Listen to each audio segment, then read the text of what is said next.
শুভ সকাল বন্ধুরা, তোমরা সবাই কেমন আছো? আশা করছি তোমরা সবাই ভালো আছো এবং সুস্থ আছো।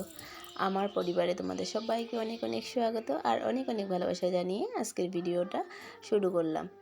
তো আজকে সকাল সকাল দেখো, একটা অসাধ্য কাজ সাধন করে যাকে বলে সেটা করলাম আমি আর তক্ষ বাবা মিলে। এই যে দেখো, এই কম্বলটা মানে ধুয়ে নিয়েছি। তো এটা অনেক ভারী, আমি একা যেহেতু পারবো না, তো সকাল 5টার সময় উঠেছি আর ওকেও উঠিয়ে দিয়েছি। তারপর কলে পাড়ে চলে এসেছি আর কালকে জল ভরে রেখেছিলাম, পুরো ড্রাম খালি করে এই কম্বলটাকে ধুয়ে নিয়েছি দুজনে মিলে। একা তো আমি পারবো না আর ওরও একা কষ্ট হয়ে যাবে, তো তার জন্য দুজনে মিলেই করলাম আর কি। আর এদিকে দেখো, কম্বলটা ধুয়ে এখন কিভাবে মেলবো, কারণ রশিতে বা তারে তো মেলতে পারবো না যেহেতু অনেক ভারী হয়ে আছে এখন। তো কি করেছি, ঘরের থেকে একটা চেয়ার নিয়ে এসেছি, তো চেয়ারের উপরে এইভাবে মানে রেখে দিচ্ছি। জলটা ঝরে গেলে তারপর না হয় কালকে দিতে পারবো, কিন্তু এটা জল ঝরতে ঝরতে আজকে মানে দিনটা লেগেই যাবে মনে হয়, কারণ এটা তো চেপাও যায় না, কারণ অনেক ভারী। তো তার জন্য আর আমার লাইফের প্রথমবার আমি কম্বল ধুয়েছি, মানে কাঁথা টাথা ধুয়েছি, আমি কাঁথা একা একাই ধুয়েছি, অনেক কাঁথা ধুয়েছি, কম্বলের ওষুধ তো ধুতেই থাকি, এগুলো হয়ে যায়, কিন্তু কম্বল এই লাইফের প্রথম মানে। তো যেহেতু একা তো পারবো না আর একা চেষ্টাও করতাম যদি আমার শরীরটা ভালো থাকতো। অপারেশন হয়েছে, তো বেশি দিন হয়নি, তো তার জন্য আর কি একা ধুলাম না, ওকেও নিয়ে এসেছি। তো কম্বলটা ধুয়ে গামলাটাও আমি একটু 4-5টা ধুয়ে নিচ্ছি, কারণ ঘরে তুলে রেখে দেবো, এটা এখানে রাখলে ফেটে উঠে যেতে পারে। তো তার জন্য ভাবলাম এমনি কি এমন রাখবো, তো ধুয়ে রেখি। তো এটাকে ধুয়ে নিচ্ছি, এটাকে ধুয়ে ঘরে নিয়ে মানে রেখে দেবো আর কি, সেটাই। তো ভাবলাম তো 5টার সময় যে উঠেই গেলাম, আর শুয়ে কি করব, না শুয়ে কাজে কিছু করতে থাকি। তো এখানে মানে কি আম গাছের পাতা, ঢালা, ফুল এগুলো পড়ে নোংরা হয়ে থাকে সকাল হলে, তো রোজ দিন আমি ঝাড়ু দিই না।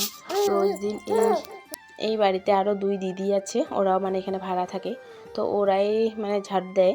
আমিও মানে এই সপ্তাহের মধ্যে আমি আজকে নিয়ে 3 দিন হলো মানে ঝাড় দেওয়া, আগেও 2 দিন দিয়েছি। কিন্তু এটা নয় যে ওরা আমাকে ঝাড় দিতে বলে, কিন্তু আমি নিজে থেকে দিয়ে দিই, কারণ কেউ বলার আগে নিজে কাজটা করে ফেলাটা অনেক বেটার। তো ভাবলাম যে ওরা যখন দেয় তো আমার তো দিতেই হবে, কারণ সবাই যেহেতু একসাথে এখানে একইভাবে থাকে, তো কাজও একইভাবে করতে হবে। তো এখানে ঝাড়ুটা যেন মানে একদমই ছোট হয়ে গেছে, এটা দিয়ে দেখুন আমি দিতে দিতে মানে একদম মানে নিচু হয়ে গেছি। তো কি করব, তাও এটা দিয়েই দিচ্ছি।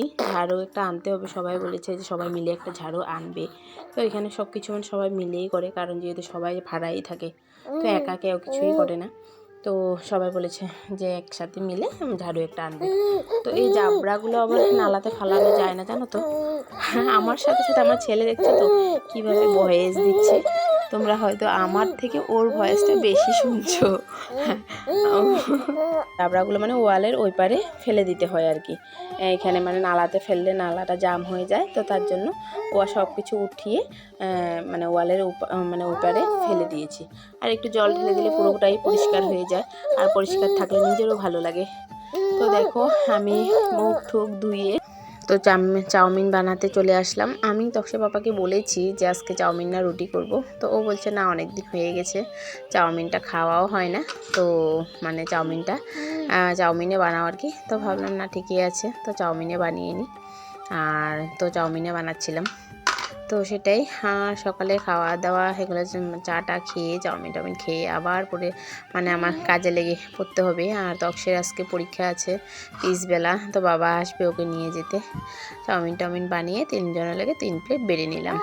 তারপর দেখো আমি তার চাউমিন খাওয়ার পর স্নান করেছি, স্নান করে ঠাকুর দিয়েছি। বাবা এসে তক্সকেও নিয়ে গেছে, ওকে রেডি করে স্কুলে পরীক্ষার জন্য পাঠিয়েও দিলাম। তারপর সবজি সব কাটলাম, অনেক কাজ করেছি, কিন্তু সব কাজ তো শেয়ার করাটা সম্ভব না, কারণ ক্যামেরা ধরতে আমার খুবই অসুবিধা হয়, আর কেউ যে ভিডিও করে দেবে তারও কেউ নেই, একা হাতেই সব কিছু করি। আর সেটাই। তারপর সবজি কেটে আধা মানে রান্না করেছি, ভাতটা তখনও বসাইনি, তরকারি এখনও বানাইনি, ভাজাটা শুধু করেছি। আর এদিকে সোনাও আছে, ওকেও শুয়ে রেখেছি। তো ভাবলাম খিদেও পেয়ে গেছে, তো কটা ভাত খেয়ে নিই, ভাত খেয়ে পরে আবার বাকি রান্নাটা করব। তো ভাত খাচ্ছি আমি। কালকে ভাত কিন্তু এখন বানানো হয়নি, এগুলো কালকেরই ভাত আর কালকেরই ওই নিরামিষ তরকারিটা। আর ভাতটা মানে নাও খেতাম, তাও ভাবলাম যে কালকে নিরামিষ তরকারিটা যেহেতু আছে তো কটা খেয়ে নিই। আর খিদেও পেয়েছিল, তা অন্য কিছু না খেয়ে আমি কালকের তরকারি আর কালকের ভাত নিয়ে বসে পড়লাম। তো এগুলোই খাচ্ছি, এগুলো খেয়ে দিয়ে আবার দুপুরে রান্নার জোগাড় করতে হবে। তো তক্স আসার আগে আগে রান্নাবান্না করতে হবে। আর আজকে যে বাবা ভাত খাবে না, কারণ আজকে মঙ্গলবার, আর আমি তো নিরামিষ আজকে বানাবো না। কারণ কি, যদি মাছ টাছ না থাকতো তাহলে নিরামিষই করতাম বাবার জন্য, কিন্তু রবিবারে ভাই যে মাছগুলো দিয়েছিল সেগুলো বানানো হয়নি, সোমবার ছিল কালকে, তো সেগুলো বানাবো, তার জন্য আর বাবার আজকে খাওয়া হবে না আর কি। তো আমার দেখো ফাইনালি রান্না টান্না কমপ্লিট। তিতা করলা ভাজি বানিয়েছি, ঝিকা দিয়ে মাছ আর চচ্চড়ি, সাজনা চচ্চড়ি আর কি। আর এদিকে ভাত টাত বানিয়ে গ্যাস ট্যাস মুছে রান্না কমপ্লিট। তারপর আমি চলে গিয়েছিলাম কাপড় আনতে। সকালবেলা যে ধুয়ে মেলেছি কাপড়গুলো সব তুলে নিয়ে আসলাম। কাপড়গুলো তুলে নিয়ে আসে এখন ভাঁজ করছি, এগুলো ভাঁজ করে রেখে আবার তারপর তক্স আসবে, ওকে ভাত দিতে হবে। তো একের পর এক কাজ তো আমার লেগেই থাকে। তোমরা জানো না, সারা দিনের মধ্যে আমি একটু শুতে তো টাইম পাই না। সকাল 5টার থেকে, চিন্তা করো, 5টার থেকে এখন বাজে 1টা, পুরো 1টা বাজে, 1টা না 1:10 বাজে, তাও আমি কাজ আর শেষ করতে পারছি না, সেটাই আর কি। আর রান্নার পর অনেক বাসন ছিল, সেগুলো ধুলাম, অনেক কিছু করেছি। তো এদিকে সোনাও খেলছে, ওর সাথে কথা বলে বলে আমি কাপড় ভাঁজ করছি। আর ও দেখছো না, ওর পাপার গেঞ্জিটা কিভাবে টেনে ধরে রেখেছিল। তো চলো, তোমরা আমার ভিডিও দেখতে থাকো, ভালো লাগলে লাইক কমেন্ট সাবস্ক্রাইব অবশ্যই করে দিও।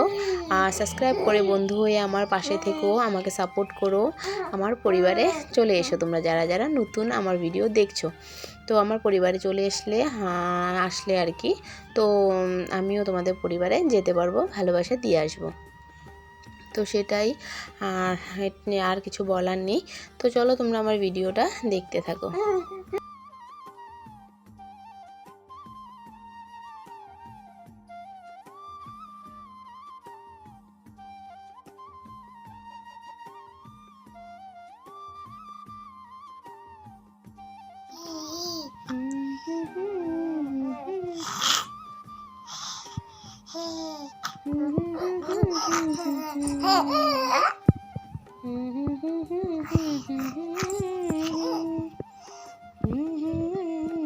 তো ভালো লাগলে লাইক কমেন্ট সাবস্ক্রাইব অবশ্যই করে দিও বন্ধুরা। তো আজকের জন্য ভিডিওতে এতটুকু রইলো, টাটা।